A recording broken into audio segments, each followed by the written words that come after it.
안녕하세요. 저는 30대 이혼녀입니다. 이번 이혼을 통해서 가족 간의 신뢰가 얼마나 중요한지 알게 되어 사연을 써보고자 합니다. 제 결혼 생활이 이혼으로 마무리될 줄은 몰랐는데 착잡하네요. 지금부터 본격적으로 제 이야기를 좀 해볼게요. 우리 친정집은 부자는 아니에요. 하지만 남들이 부러워할 정도의 재산은 갖고 있습니다. 태어날 때부터 넉넉하게 살았던 건 아니었고 제가 아주 어릴 적에 운 좋게 재산 불릴 수 있는 기회가 있었다고 했어요. 부모님이 갖고 있던 작은 토지 재산 중 한 곳에서 재개발이 지정되어 아파트가 들어섰다고 했거든요.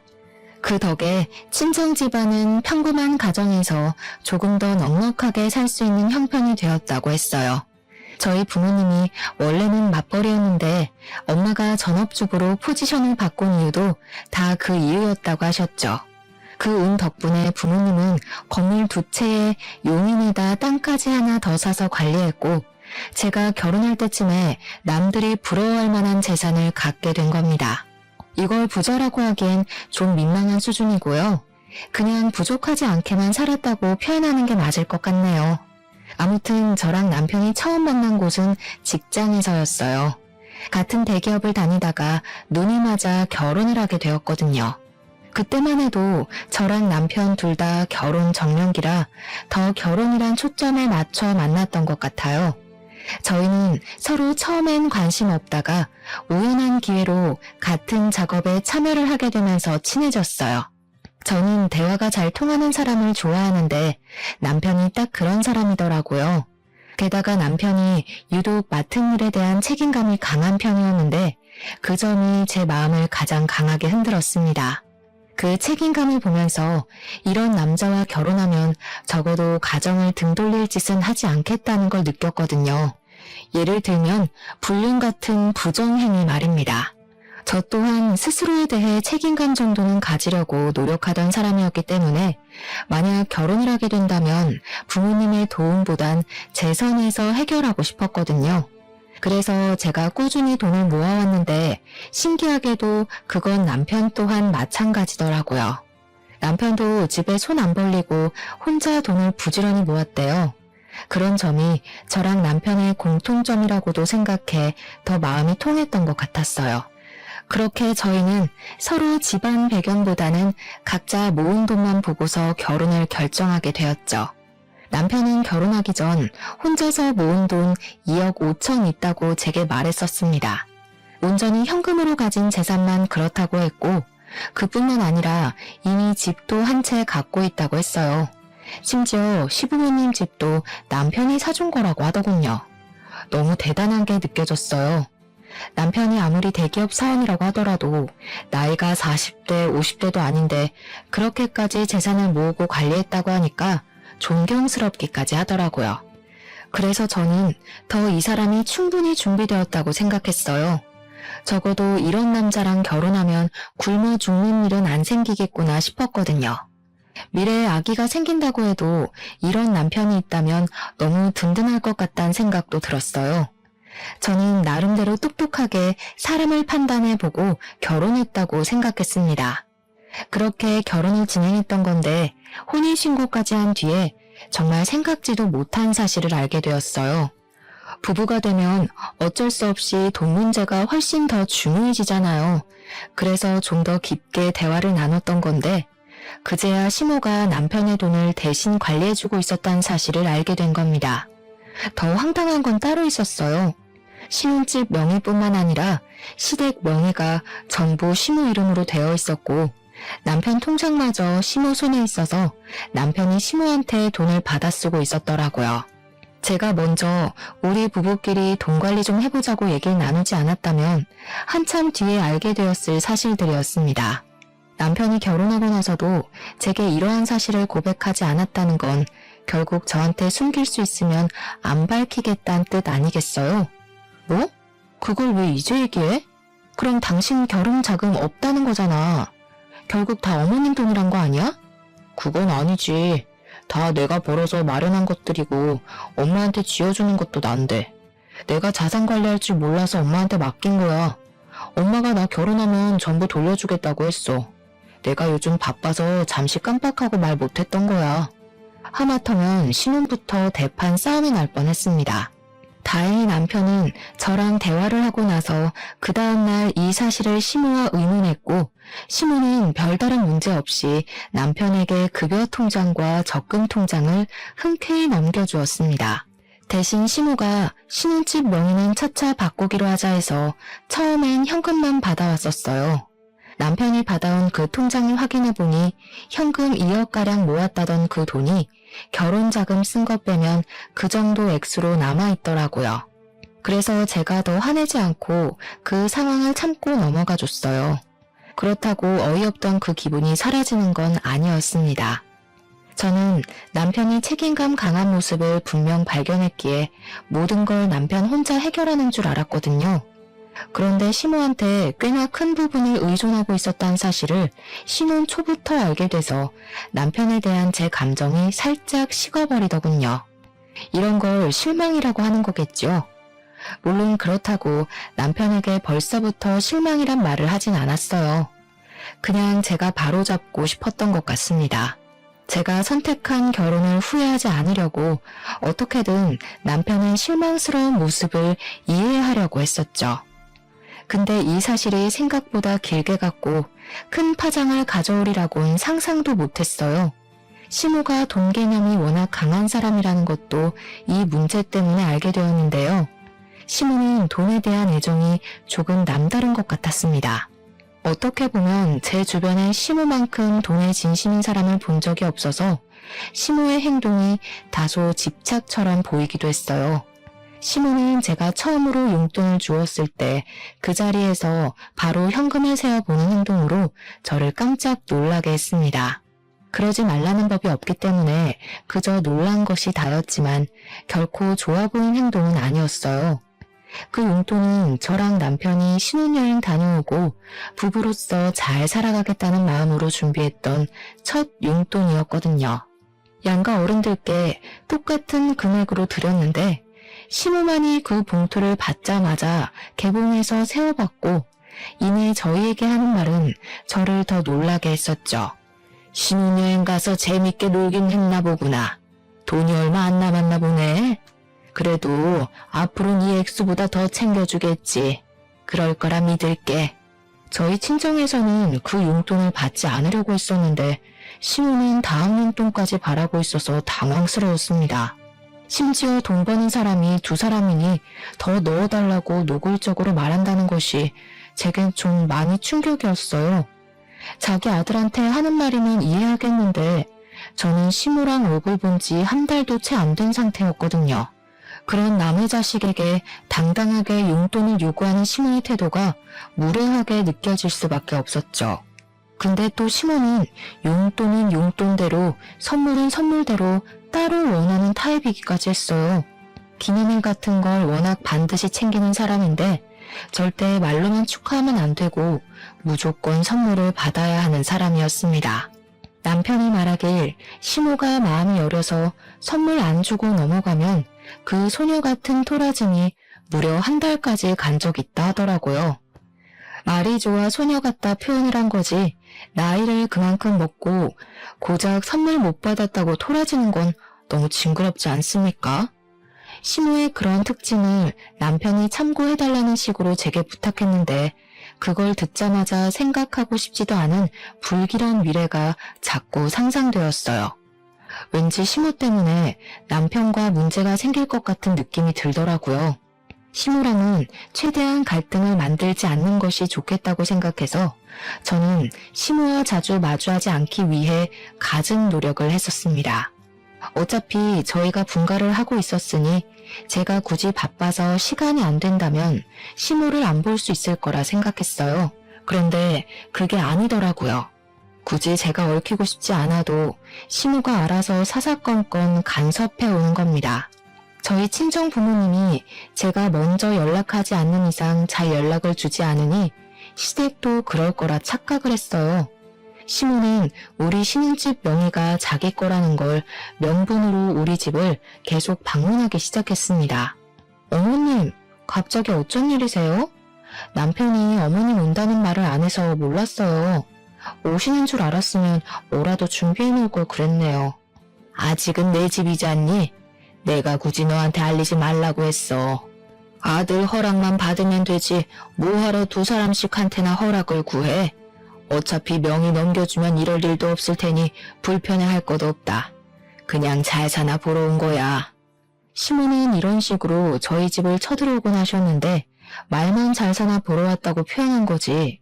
사실 시모는 올 때마다 집안 살림살이를 둘러보면서 잔소리를 엄청 했습니다. 그게 다 돈 얘기였어요. 우리가 집에 새로운 무언가를 들이면 얼마 주고 샀는지를 꼭 물어보더라고요. 거짓말하고 싶진 않아서 솔직하게 얘기를 해주면 주로 새 것을 산 것에 불만을 품고 잔소리하셨어요. 요즘 중고도 상품 괜찮게 내놓는데 뭐하러 새 걸 사니? 이런 걸로 돈 아끼는 것도 다 살림하는 지혜야. 앞으로 나한테 먼저 상의하고 구매해라. 그래도 저희 지금 신혼이고 또 처음 쓰는 건데 새 것 타고 싶어서요. 저희가 형편이 안 되는 것도 아닌데 굳이 중고를 살 필요는 없다고 생각했거든요. 또 이런 것들은 한 번 사면 몇 년씩 쓰는 거라 아무래도 새 걸로 시작하는 게 좋죠. 네가 경제관념이 없구나. 쓸데없는데 돈 쏟을 일 있으면 아껴서 적금이나 넣어. 요즘은 땅 파서 돈 나오는 시대 아니다. 아낄 수 있을 때까지 아껴야지. 나중에 나이 들어봐라. 어디 젊을 때처럼 돈 벌 기회가 쉽게 있는 줄 아니? 시모는 일단 자기 눈에 마음에 안 든다 싶으면 다 쓸데없는 곳에 들어가는 돈 취급을 했습니다. 자기가 쓰는 돈은 합리적이고 남이 쓰는 돈은 엄청 아까워했어요. 게다가 남한테 받는 건 또 좋아했고 자기 돈이 남에게 나가야 하는 건 굉장히 싫어했어요. 사실은 아들 집이나 저희 혼수까지도 다 자기 재산이라고 생각하는 것 같았어요. 자기가 자기 아들에게 명의를 넘겨준다고 하더라도 아들 돈이 자기 돈이라고 생각하시는 거죠. 그러니까 제가 제 스스로 뭘 사서 배치하는 게 마음에 안 드셨던 거예요. 저는 그때부터 신우가 굉장히 짠순이라고 생각했고 알뜰살뜰한 사람이 아니라 무력이 많은 사람이라는 걸 깨달았습니다. 솔직히 그 사실만으로도 제 신우복은 이미 날아갔다고 체념했어요. 하지만 딱 그까지만 했다면 저도 이혼할 만큼 불만을 품진 않았을 겁니다. 근데 시모의 욕심이 닿지 말아야 할 곳까지 닿기 시작하자 저도 모르게 걷잡을 수 없는 길을 들어서고 말았어요. 어느 날 남편이 시모한테 온 전화를 몰래 받고 있는 걸 엿들은 적 있었는데요. 그 내용이 정말 괘씸하고 화가 나더라고요. 사돈댁이 땅까지 있다면서 하나 정도는 사위 앞으로 명의해줘야 되는 거 아니니? 아직까지도 아무 말이 없었어? 네 마누라는 이런 것도 알아서 안 챙겨주고 뭐 한다니? 아직 내가 뭘 한 것도 없는데 장노름께서 덜컥 주는 것도 이상하지. 그냥 괜한 소리 하지 말고 얌전히 기다려. 사람 일은 모르는 거니까 그렇지. 그 집에 자식이 2명이나 더 있다며. 갑자기 사돈어른들 둘 다 확 죽어봐라. 네 목 없을 수도 있는 거 아니야. 그럼 이 결혼 정말 손해지 않니? 일단 기다려봐. 아직 결혼한 지 1년도 안 됐잖아. 한두 푼도 아니고 그렇게 큰 재산을 어떻게 검증도 안 된 사위한테 바로 넘겨주겠어? 듣자 하니 둘이서 친정재산 얘기를 몰래 나누고 있더라고요. 아무리 생각해도 시모 마인드가 진짜 어이없었어요. 우리 신혼집은 자기 명의로 해놓고 몇 달간 바꿔주지도 않고 있으면서 저희 개인 재산 간섭하는 걸로 모자라 이젠 친정 재산까지 몰래 탐내고 있는 거잖아요. 그건 아무리 어른이라고 하더라도 도가 지나친 태도라고 생각했어요. 시무가 저를 보면서 속으로 친정 재산을 노리고 있었을 걸 생각하니 너무 거북스럽더라고요.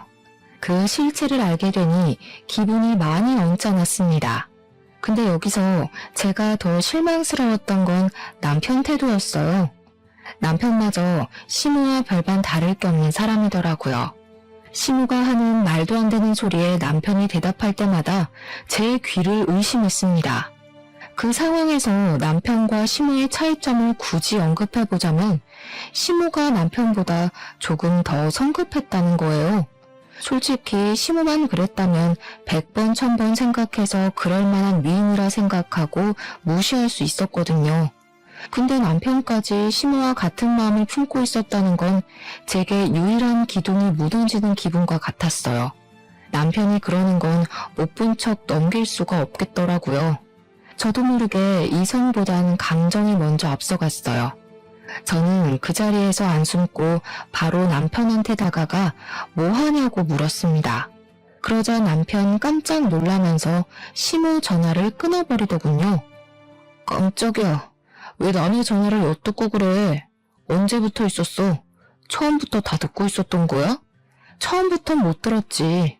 어머님이 우리 부모님 중매만에 하면서 재산 챙기라고 했던 거랑 당신은 거기에 반박은커녕 어머님 달래면서 기회 엿보고 있다는 것만 들었어. 그래서 우리 부모님한테 뭘 뜯어낼 생각인데? 뭔 개소리야. 우리가 뭐가 아쉬워서 남의 재산을 탐내겠어. 당신이 잘못 들은 거야. 그냥 엄마 친척 중에 재산 문제가 있어서 그래. 그동안 이런 식으로 숨겨왔구나. 내가 똑똑히 들었는데 뭘 아는 척이야. 그럼 어머님한테 가서 직접 물어볼까? 방귀 낀 놈이 더 성낸다고 남편은 저랑 입씨름하기 피곤하단 핑계를 대면서 자리를 피해버렸습니다. 당연히 저만 남편 뒤를 졸졸 쫓아다니면서 남편한테서 사실을 독촉했어요. 그랬더니 그게 결국 불씨에 기름을 들이부었고 결혼 후 처음으로 남편과 대판 다툼을 벌였습니다. 그럼에도 불구하고 남편은 끝까지 사실을 부정하더군요. 뒤늦게 사실을 밝혀도 속상할 마당에 저를 대체 뭘로 보는 건지 끝까지 숨기는 태도 때문에 더 실망이었죠. 사실 제가 당장 남긴 증거가 없었으니 저도 다짜고짜 시모한테 가서 이 문제를 따질 수 없었어요. 저는 그 뒤로 시모랑 남편을 유심히 살피게 되었습니다. 근데 남편이 시모한테 언질이라도 준 건지 시모가 언제나처럼 짠순이 기질만 있을 뿐 둘이 몰래 통화하는 일은 없더라고요. 일부러 더 조심히 하는 것 같았고 시모는 일부러 더 아무렇지 않은 척 저를 갈구는데 신경 쓰기만 했어요. 제가 굳이 시모를 자극해야만 그들 속셈을 조금이라도 드러낼 수 있겠더라고요. 혹시 제가 떠보면 넘어오지 않을까 싶어서 저는 한날 작정하고 철판을 깔았습니다. 그날은 시댁에서 밥 먹는 날이었어요. 참, 어머님, 저희 신혼집 명의 언제 바꿔주실 거예요? 이렇게까지 미룰 이유가 없는데 혹시 주기 싫으신 건가요? 아니면 저랑 남편이 오래 못 살 것 같아서 재산 지키려는 거예요? 저는 대놓고 뻔뻔하게 명의 변경을 요청했습니다. 그랬더니 제가 직접 물어볼 줄은 몰랐는지 시모가 당황해하더라고요. 그게 뭐가 그렇게 중요하니?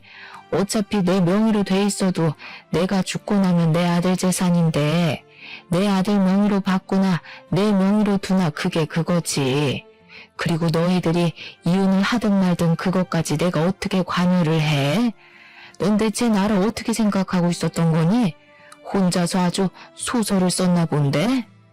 혹시나 싶어 여쭤봤죠. 사실 저도 부모님께서 원룸 건물 하나 준다 그랬는데 그냥 부모님 명의로 두라 그랬거든요. 저랑 남편이 언제 어떻게 될지 모르니까 굳이 서두를 필요 없잖아요. 근데 어머님 말씀 듣고 보니 그렇네요. 어차피 저희 부모님 돌아가시면 다 제 재산이니 굳이 명의는 안 바꿔도 되겠어요. 안 그래요?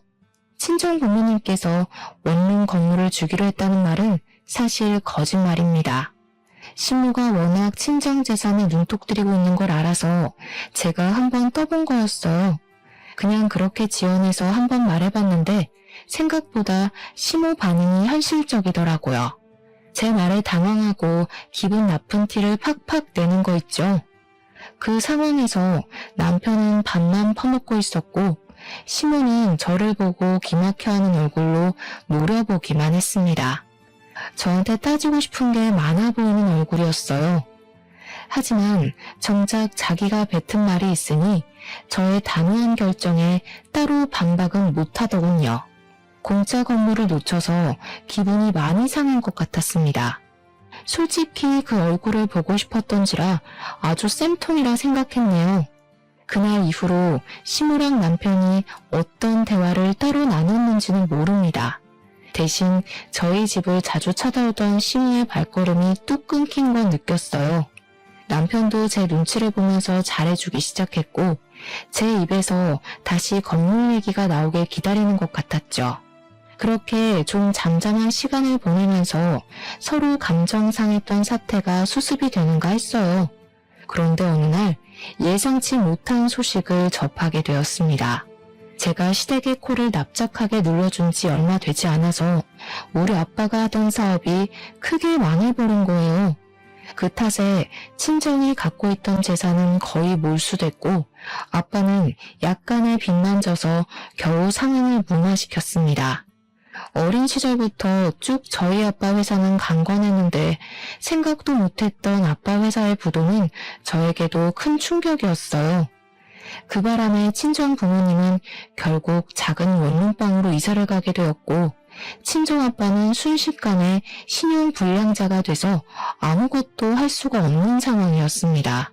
제가 모으고 있던 돈으로 친정 부모님께 집이랑 식비 등을 해결할 수 있는 여윳돈을 보내줘서 최악의 처지까진 면할 수 있었어요. 그래도 저랑 엄마는 아빠가 여기서 무너지지 않는 것을 더 중요하게 여겨서 따로 내조를 많이 하였습니다. 아빠는 가족들을 보면서 책임감을 절대 놓지 않았고 좌절할 여유도 갖지 않고서 바로 재기 준비를 하셨어요. 그런데 아빠가 신용불량자라서 사업을 새로 시작하더라도 명의를 아빠 걸로 하기 어렵더라고요. 그래서 제가 흔쾌히 빌려줬습니다. 사업장 등록이랑 사업장 임대 등을 전부 제 명의로 시작하게 된 것이죠. 이 문제로 저는 한동안 친정 부모님 보필하느라 정신없었어요. 당연히 제 친정 사정은 한 이불 덮고 사는 남편이 알 수밖에 없잖아요. 처음에는 저희 친정 부모님 걱정을 하더니 제가 돈을 못 모으고 친정에다 돈을 쓰고 있으니까 남편이 슬슬 한두 마디씩 얹더라고요. 그러다 장인어른 또 망하면 그 다음은 어떻게 도와주려고 벌써부터 돈을 퍼다 나르고 있어? 나중에 나한테도 돈 빌려달라 손 벌릴 거야? 당신은 우리 부모님 고생하는 것보다 그게 더 걱정인 거야? 우리 부모님한테 괜찮냐고 전화 한 통이나 해주고 말을 해. 그리고 걱정 마. 주머니 사정 어려운 놈한테 손 벌릴 생각 없으니까. 남편은 원래 받고 싶던 재산을 못 받게 됐다는 생각 때문인지 저를 대하는 태도가 점점 변해갔습니다. 갈수록 예민해져선 일부러 시비를 걸더라고요. 술 먹고 집에 들어오는 날엔 마누라 때문에 자기 인생 망했다느니 처가에서 자기 등에 빨대 꽂으려고 한다느니 우리 친정 때문에 자기가 곧 거지 되게 생겼다고 그렇게 신세한탄을 했어요. 재수없었습니다. 저희 집에 재산이 넉넉할 땐 어떻게든 하나 얻어내보겠다고 눈치 보고 아부떨더니 떼먹을 재산 사라지니까 그냥 저를 떼어놓고 싶나 보더라고요. 그렇잖아도 스트레스 받는데 누가 부모 자식 사이 아니랄까봐 이런 진상짓을 남편뿐만 아니라 시모까지 똑같이 저질렀어요. 우리 집 망하고 나서 시모가 처음 저를 찾아왔을 때 저 바로 쫓겨날 뻔했습니다. 대체 이게 무슨 혹 때려다 혹 붙인 격이야? 그놈이 명의 하나 없겠다고 내가 별꼴을 다 겪는다. 아니, 바깥 사돈은 일처리를 어떻게 하셨길래 부도를 내? 예, 나는 빚쟁이 사돈 안고 갈 생각 추호도 없으니까 당장 이혼해라. 이러다 앞길 창창한 내 아들 인생까지 망하겠어. 네? 저희 아빠가 남편한테 피해준 것도 없는데 무슨 발목을 잡았다고 그래요. 그리고 저희 아빠 다시 재기하실 거거든요. 지금도 새 사업 준비 중이라고요. 말 잘도 지어낸다. 너 네 아빠 망할 줄 알고 신혼집 명의 달라고 한 거지? 신용불량자가 무슨 사업을 제기해? 내가 집에만 있다고 그런 것도 모를 줄 아니? 집에만 있으셔서 모르시는 거 맞네요. 명의는 빌릴 수도 있는 거 모르세요? 제가 아빠한테 명의 빌려줘서 시작할 수 있었어요. 저희 아빠 책임감 강한 분이라 분명 제기 성공할 거라고요. 이혼을 안 하려고 발악한 게 아니라 저는 단지 시모가 먼저 저한테 이혼을 주장하고 있는 것이 마음에 안 들었어요. 이혼을 통보해도 제가 먼저 하고 싶었습니다. 저는 잘못한 게 없는데 이혼까지 강요받으니까 화가 나더라고요. 그래서 저희 친정아빠가 부도 한 번으로 무너질 만큼 멘탈 약한 분도 아니고 사업가에 소질 있는 사람이란 걸 더 어필했어요. 고작 전업주부인 시모가 우리 아빠를 무시하는 것도 싫었거든요.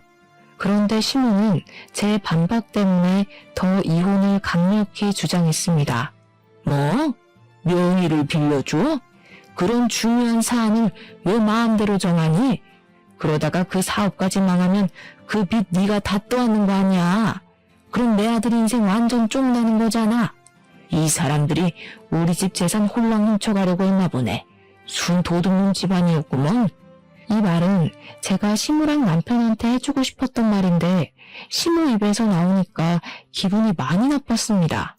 같이 있던 남편은 시모의 역정을 말리기는커녕 오히려 자기도 시모의 의견에 동조한다는 눈빛을 띠고 있었어요.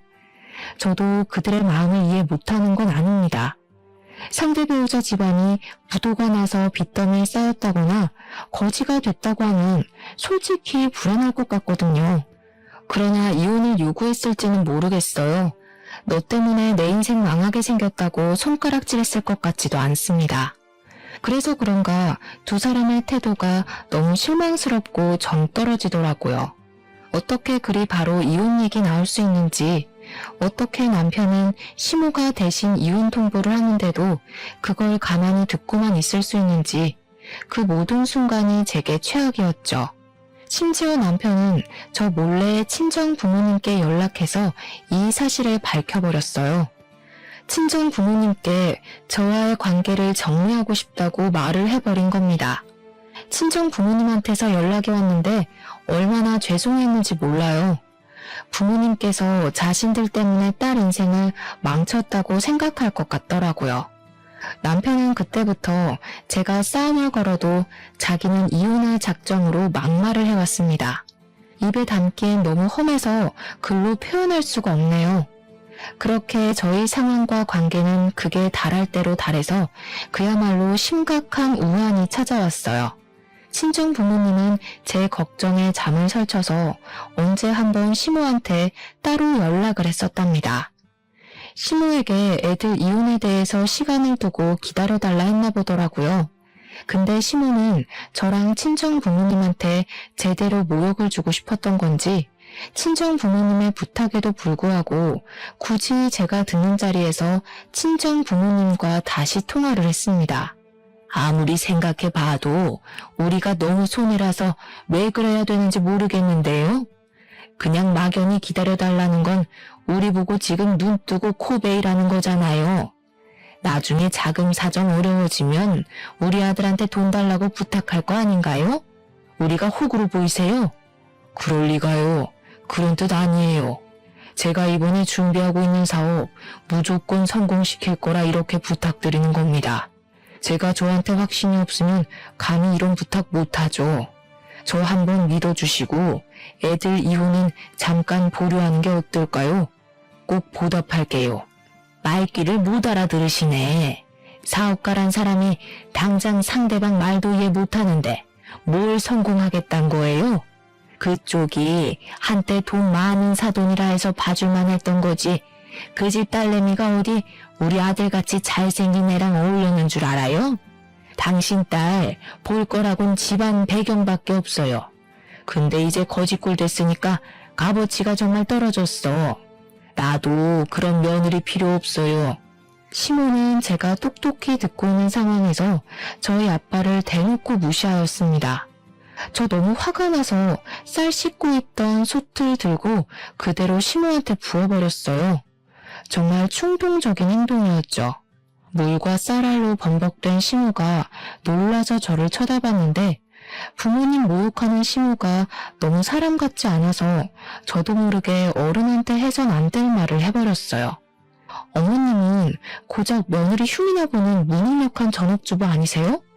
아들 돈 없으면 길바닥에 나앉아서 돈 구걸하는 것밖에 못할 사람이잖아요. 배울 점이라곤 개미 똥만큼도 없는 사람이 어떻게 우리 아빠를 무시해요? 진짜 주제넘네요.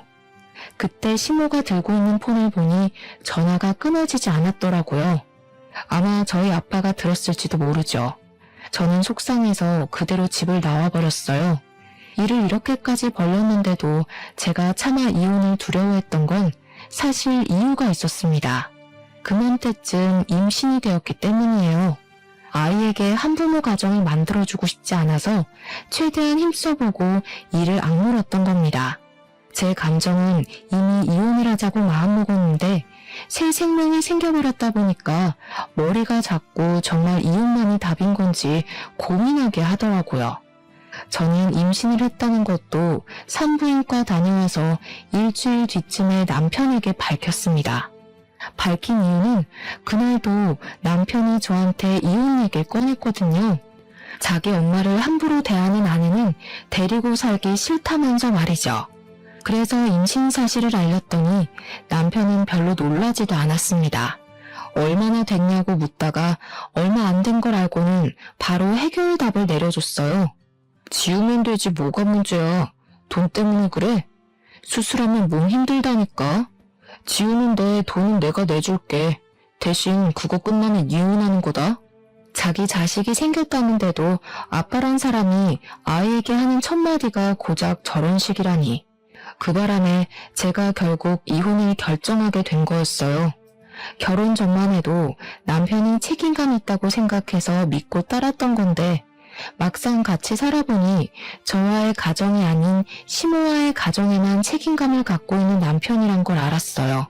그걸 깨달았을 때 너무 허무했고 제 실수로 인해서 엄한 새 생명이 같이 상처받게 생겼다는 게 미안했습니다.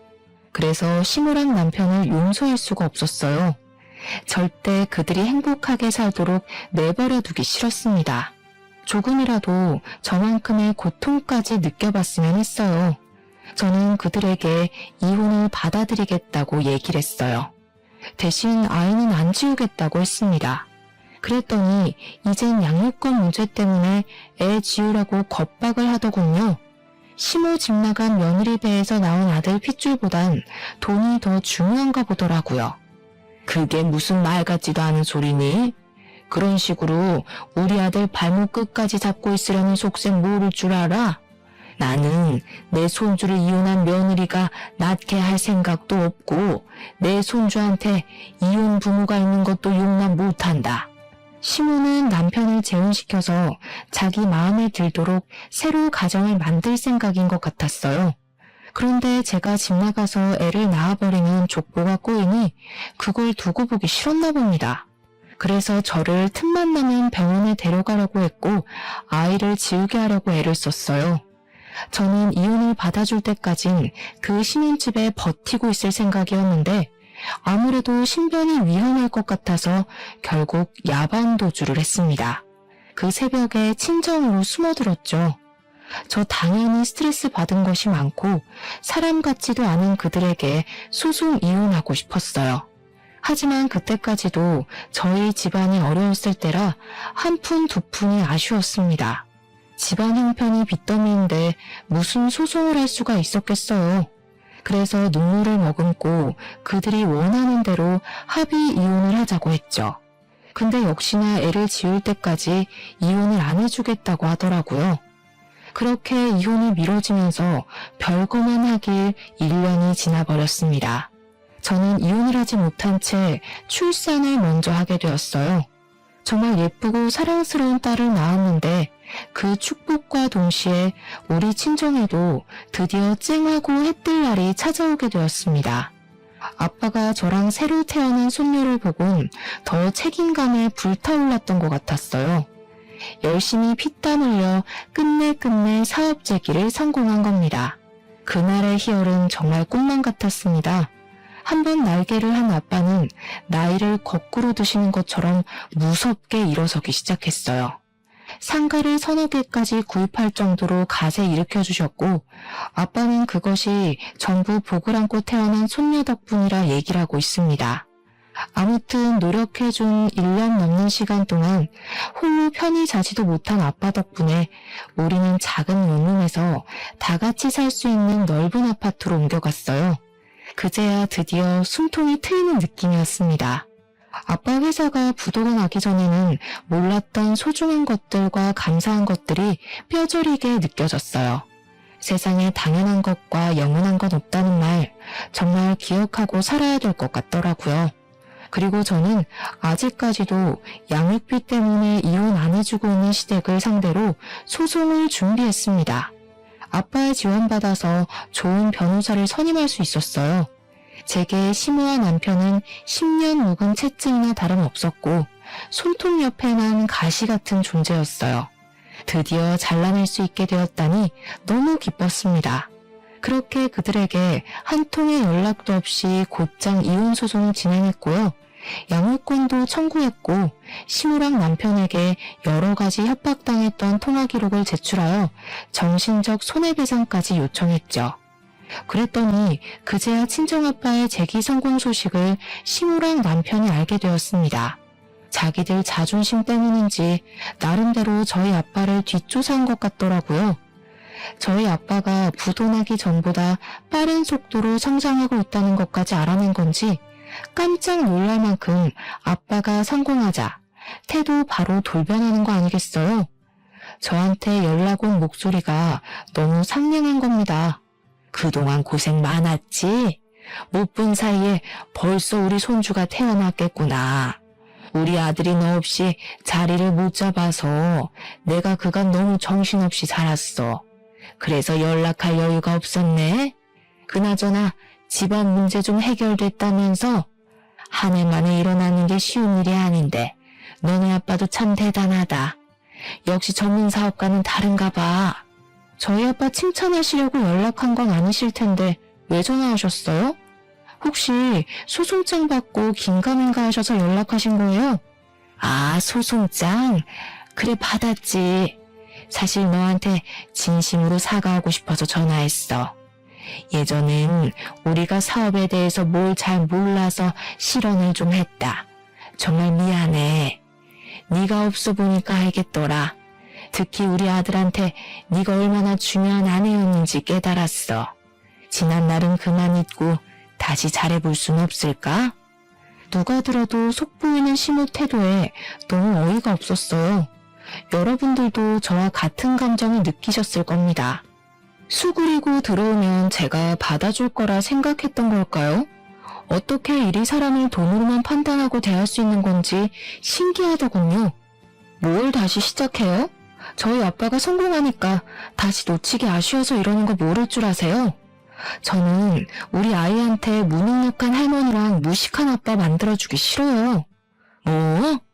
성질난 거 알겠는데 나 그래도 아직 네 시엠이야. 너희 법적으로 여전히 부부인데 말이 너무 심한 거 아니니? 겨우 이 정도로 기분 나빠하면 안 되죠. 계속 연락하면 더 심하게 개망신 시켜드릴 거예요. 그러니 개수작 그만 부리고 위자료나 준비하세요. 괜히 도둑놈 새끼들처럼 돈 냄새 맡고 들러붙을 생각 마시고요. 그렇게 원하던 이혼해준다는데 말이 많네. 시모가 억지로 화를 참고 있는 게 수학이 너머로 느껴졌습니다. 시모는 꽤나 당황했음에도 우선은 제 비위를 맞춰주고자 했어요. 찬찬히 말해보자며 제 막말을 억지로 웃으면서 받아주더라고요. 그러거나 말거나 저는 시모가 말하는 중간에 그냥 전화를 끊어버렸습니다. 그냥 그렇게 소송 끝내고 이혼을 마무리하려고 했어요. 그랬더니 남편이랑 시모가 구질구질하게 친정집까지 찾아온 겁니다. 이사간 친정집도 뒷조사에서 알아낸 것 같더군요. 아무튼 그때 집에 아빠는 일가서 없었고 친정엄마랑 저랑 아기만 있는 집에 남편이랑 시모가 찾아왔어요. 제가 그냥 무시하자고 했지만 엄마가 뭐라고 사정할지 들어보고 싶다 해서 그들은 안으로 들였습니다. 오래간만에 보는 두 사람의 몰골은 오랜만에도 짜증이 나더군요. 그들은 울상으로 들어오더니 저랑 엄마 앞으로 냅다 무릎을 꿇었어요. 솔직히 그들이 잘못했다고 싹싹 빌 줄 알았습니다. 그런데 예상치 못하게 뻔뻔스러운 말을 하기 시작했어요. 장인어른 사업 전 당신 명의 빌려준 거라고 했지? 이거 재산분할 소송하면 당신도 손해볼 수도 있어. 그래도 괜찮아? 억울하지 않겠어? 장인어른이 힘들게 일으킨 사업인데 괜히 문제 생겨봤자 좋을 거 없잖아. 그러니까 어차피 이혼 안 한 거 그냥 소송 취하하자. 자기네들이 나름 찬스라고 생각해서 떠올린 최후의 수단이었던 거지 웬 멍청이 같은 말로 협박을 하는 겁니다. 차라리 밑도 끝도 없이 고개 쳐박고 빌기만 했다면 제가 이혼 소송에 그렇게까지 용쓰진 않았을 거예요. 그런데 주제도 모르고 끝까지 제 약점을 찾아서 자기들이 승기를 잡으려고 하다니 하는 짓들이 여전히 괘씸해서 오랜만에 제 감정이 다시 불타올랐습니다. 제가 사실 남편이 언급했던 명의 부분이 이혼할 때 좀 걸리지 않을까 싶어서 미리 변호사에게 알아봤어요. 그러자 변호사가 하는 말이 실질적 소유자가 중요한 거라서 명의가 내 거라도 소유자가 아빠면 저랑은 관계없는 재산이라고 하더라고요. 그러니 즉 제가 재산 분할 소송을 당하더라도 아빠가 가진 사업장은 재산 분할 대상에 포함되지 않는다는 답을 들었습니다. 아마 변호사에게 미리 물어보지 않았더라면 저렇게 협박하는 남편으로부터 당황해서 제대로 대처를 못했을 거예요. 그럼 시무랑 남편 둘이서 또 한 건 잡았다고 좋아했겠죠. 그래, 우리 아빠가 고생해서 키운 사업이지. 나 엿먹이고 싶은 것 같으니까 얼마든지 재산 분할 소송해봐. 그렇게 위자료랑 양육비 날리고 소송비도 날리고 변호사비도 날려서 제발 개털됐으면 좋겠다. 장인어른이 어떻게 돼도 상관없다는 거야? 어떻게 딸이라는 사람이 그럴 수가 있어? 그럼 너 때문에 장인어른은 또 사업 기반 흔들리는 거라고. 지금 나랑 엄마한테 화났다고 감정적으로 행동하지 말고 제발 미래를 생각해. 네가 언제부터 우리 아빠를 걱정했다고? 우리 아빠가 이혼 말릴 때 너랑 네 엄마가 우리 아빠한테 막말했던 거 잊었니? 지금 아빠가 일하러 가서 그렇지 이 자리에 있었으면 너 뺨 한 대 벌써 맞았어. 남편만으로는 안 될 것 같으니까 이제 시모가 나서기 시작했는데 시모는 아기를 안고 있는 우리 엄마에게 사정을 했어요. 사부인, 제가 못나서 그랬던 거지 제 아들은 제가 시키는 대로 했을 뿐이에요. 아무런 잘못이 없어요. 앞으로는 제가 애들한테 간섭 일절 안 할 테니까 제발 이혼 좀 말려줘요. 참 할 말이 없네요. 어떻게 눈앞에 자기 새끼가 있고 손녀가 있는데도 오로지 손익 걱정뿐일 수가 있어요? 진짜 사람한테 값어치가 있긴 있나 봐요. 사부인 아들내미는 이제 이혼남 돼서 더 똥값 된 것 같은데 재혼이 가능하겠어요? 이럴 시간에 시집 못 가고 있는 아줌마들이나 알아보던가요. 엄마는 시무랑 남편을 향해 아기 위생이 안 좋다고 그만 나가라며 쫓아버렸습니다. 남편이 계속 매달리려고 해서 신발장에 둔 소금 단지를 열어 소금을 뿌리기도 했어요. 그게 남편과 시무랑 마주하는 마지막 만남이었습니다. 그 뒤로 저는 육아휴직 끝나기 전에 남편과 같은 직장 다니기 싫어서 이직하려고 했어요. 그런데 참 고마운 소식이 들려오더라고요. 남편이 진짜 우리 엄마 말대로 돈 많은 아줌마 하나 물려고 했는지 사내에서 직급 높은 노처녀들한테 직접대다가 이미지 나빠져서 해고됐다고 하는 겁니다. 처음엔 좀 놀랐어요. 그러고는 바로 웃음이 터졌죠. 안 그래도 돈 나갈 구멍이 많은 집안인데 그나마 돈줄이던 남편의 번듯한 직장이 사라졌으니 이제야말로 제대로 똥줄 타겠다 싶더라고요. 그러게 진작에 서로 믿어주고 기다려줬다면 상황이 이 지경까진 안 됐을 거잖아요. 물론 저한텐 쓰레기 걸러낼 수 있는 순간들이었기에 다행이지만요. 그래도 저는 그들을 보고 한 수 배웠습니다. 사람은 물질적으로만 판단해선 안 된다는 걸 말이죠. 사람의 감정과 신뢰를 가장 쉽게 망가뜨릴 수 있는 것이 돈이라고 생각해요. 물론 돈이 살아가는데 중요한 필수 조건은 맞아요. 그러나 유일한 조건은 아니라는 겁니다. 제발 이 쉬운 법칙 하나 받아들이지 못하는 창피한 어른이 되지 말도록 합시다. 제 사연은 여기까지예요. 글 쓰는 동안 제 이야기를 전할 수 있어 즐거웠습니다. 들어주셔서 감사합니다.